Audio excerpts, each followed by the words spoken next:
Bonjour à tous et bienvenue sur boursicoté.com pour cette nouvelle analyse technique Forex, matières premières et crypto-monnaies avec une paire de devises euro-dollar bien qui tente de reprendre ici un mouvement haussier. Après avoir consolidé ici, on était sorti de cette dynamique baissière que je vous avais signalé suite à la rupture ici de la zone des 1,0780.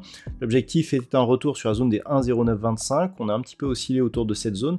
Il semblerait que l'on reprenne ici un petit peu, en tout cas que l'on tente de reprendre un petit peu de la hauteur. Alors on a du mal à casser ce point haut significatif, proche des 1.0970, même au niveau des histogrammes du MACD, on n'est pas encore dans une phase de reprise, mais si on parvient à casser ce point haut, eh bien on pourrait bien retrouver comme objectif donc cette zone des 1.1060 qui en cas de cassure eh bien, relancerait la dynamique moyen terme puisque c'est sur rupture ici de cette zone de point haut que l'on validerait la poursuite donc de ce mouvement vu que nous avons deux zones de point bas ici qui sont dans une dynamique haussière, même si l'amplitude ici est faible. Il suffirait donc d'une rupture de cette zone pour confirmer la tendance donc moyen terme. Donc pour l'instant, ce n'était pas encore le cas. On attend ici de voir si d'un point de vue très court terme, eh bien, on revient ne serait-ce qu'au contact de la bande de Bollinger supérieure pour confirmer l'impulsion haussière qui est en cours. On le voit au niveau des histogrammes du MACD, c'est encore en dynamique baissière.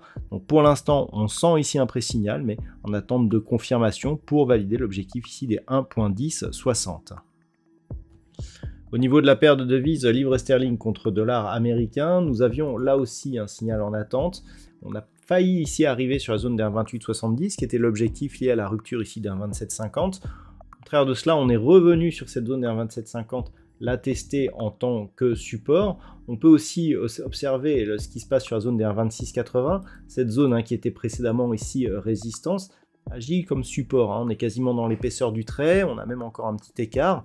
Et globalement, on voit ici qu'il y a des réactions dès que l'on casse cette zone des 1,2750. Donc globalement, ça reste haussier. On est sur une forte attaque ici sur la bande de Bollinger supérieure, largement au-dessus de la moyenne mobile 20 exponentielle. Donc globalement, l'objectif reste un retour ici sur la zone des 1.2870. Il faudrait repasser durablement sous 1,2610 pour invalider cet objectif. Au niveau de l'or, on continue à évoluer dans une dynamique baissière. La moyenne mobile 20 exponentielle ici capte les cours depuis maintenant quelques jours. On a un nouveau plus bas significatif de tendance ici, donc clairement l'objectif reste cette zone ici des 1910 $ l'once. Je rappelle d'ailleurs qu'en cas de rupture, eh bien, on pourrait accélérer puisqu'il s'agit aussi du retracement de Fibonacci à 61,8% de la précédente dynamique haussière et qu'en cas de rupture, eh bien, on aurait comme objectif moyen terme un objectif de retour sur un retracement total ici sur cette zone des 1809 $ l'once. Donc c'est un niveau ici, 1910-1912 qu'il va falloir surveiller un petit peu comme le lait sur le feu, car la rupture nous donnera un signal assez négatif pour la suite avec un risque même de hausse de la volatilité. Au niveau du WTI, c'est toujours relativement neutre, on est toujours ici entre ces deux zones, celle des 74 $ les barils et celle des 67 $ le baril. On a une zone ici un peu plus forte à 65,20, mais d'un point de vue court terme, voilà, c'est plutôt cette zone ici des 67,20 qu'il faut regarder. Donc toujours très neutre au sein d'une dynamique moyen terme qui reste plutôt orienté à la baisse, puisque depuis ici ce retournement, il n'y a quasiment eu aucun, signal technique de rebond qui aurait pu nous laisser pressentir d'un retournement. Donc clairement, on reste dans cette dynamique baissière, tant sur le court que sur le moyen terme. Attention, une rupture ici des 65,20 eh bien, pourrait marquer un signal assez fort avec un risque d'augmentation de la volatilité et accélération même du mouvement baissier. Et enfin sur le Bitcoin, nous avons un très fort signal. Ça fait quelques semaines que je vous parle de cette zone des 25 200 $ pour un Bitcoin. Cette zone qui était la zone supérieure d'une zone de range que la crypto-monnaie avait occupée ici depuis l'été 2022 jusqu'à sa sortie ici qui avait lieu au printemps de cette année, au mois de mars. Alors, cette zone, je vous indiquais que si elle était reprise, on invalidait le signal de reprise. Eh bien, regardez ce qui s'est passé.